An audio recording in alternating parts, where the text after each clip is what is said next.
Hey everyone, Jake from 80/20 Automotive here. Today we're talking about performance modifications for the ND Mazda Miata.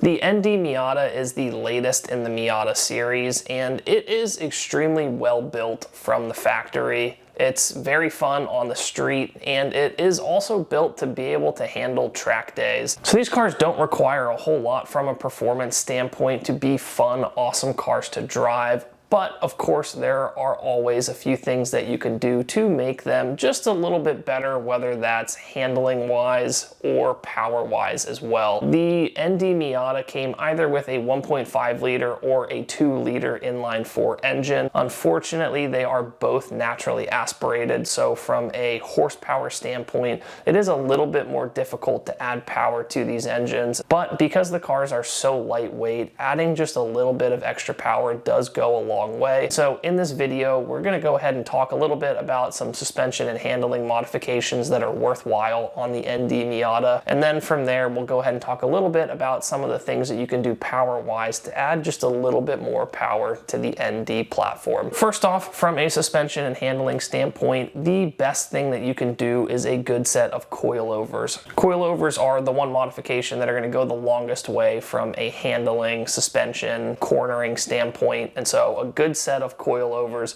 is going to be a fantastic upgrade on the ND Miata. Another thing that you can do if you don't want to go for a full coilover set is to do some lowering springs. That'll help lower your center of gravity. You can also stiffen up the suspension a little bit so that it takes corners a little bit better. But the general consensus on an ND is that coilovers are the best way to go, and you'll get your best bang for your buck. Second on our list is a good set of tires. While the ND platform does come with some okay tires from the factory, they're not necessarily built to maximize performance and handling, and so upgrading to a better set of tires is probably the second best, or maybe even the best modification that you can do. Alongside a good set of tires, one thing that's a great modification as well is upgrading the wheels. Now, you can of course upgrade the wheels to make them look better aesthetically, but one of the best things that you can do is reduce rotational mass. And so if you go with a good set of lightweight wheels that are lighter than the factory wheel and tire setup, you'll notice some pretty decent performance benefits, not only from a handling standpoint, but also a little bit from a quickness or power standpoint. By reducing that rotational mass, we're able to make the car just a little bit quicker. And then third on the list for suspension and handling upgrades is going to be a good set of front and rear anti-roll sway bars. Upgrading to a thicker front and rear sway bar is going to help cornering and handling a little bit. So ultimately, those are the three things that I would do on an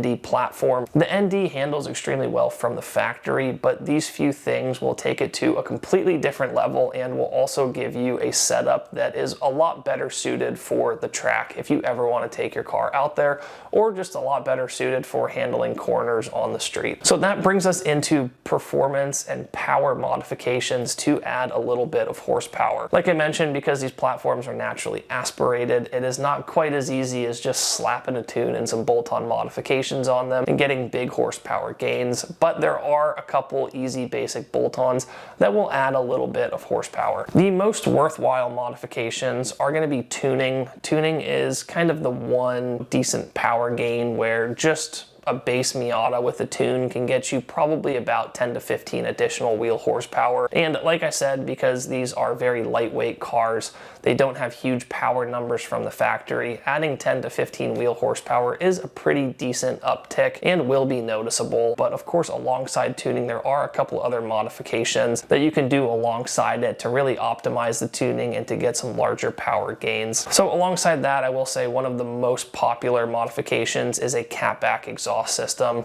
The Catback exhaust does make the car feel more lively. You get that awesome sound that comes along with it. You do get some small power gains. It's probably somewhere in the range of like 3 to 5 wheel horsepower. It's nothing serious or nothing big, but you do get some good sounds with it. It makes the car feel more fun to drive, and you get some small performance benefits with it. The same can be said for a cold air intake or an upgraded intake system. Now, the gains here are really kind of marginal, but when you do combine it with an exhaust and with with tuning, there is a little bit of benefit to an intake. Granted, to the tune of maybe, 3 to 5 wheel horsepower as well on the high end. So just something to consider, because intakes are a little bit of a lower cost upgrade on these vehicles as well. So those are kind of the base modifications that will give you a little bit of additional power, but I wanted to talk about 2 bonus or add-on modifications that can really elevate the power gains that we're getting, and that's going to be headers and E85 fueling. Headers are going to be the best exhaust modification that you can do on the ND platform. The engines respond really well to headers. Headers are going to require some custom tuning to go along with it, but that's where you're going to get the real power gains out of. So if you do headers with a Catback,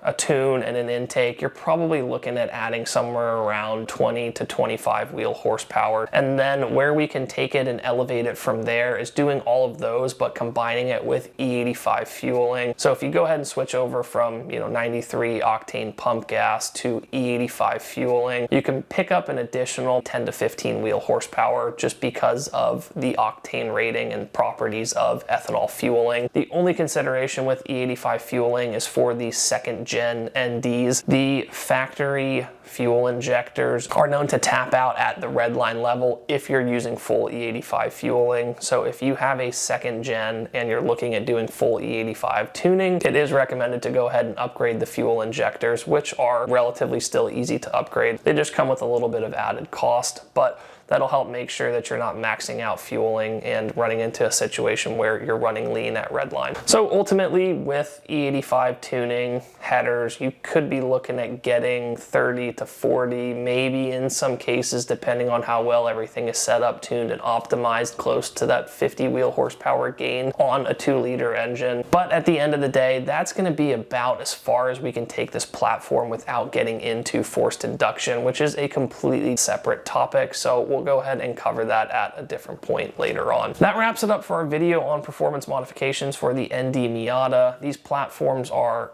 awesome from the factory, but doing just a little bit of suspension work and going with a couple basics just like tuning will really help take this car to the next level. It'll make it a little bit faster in a straight line and significantly faster around corners, which is exactly where the Miata platform shines.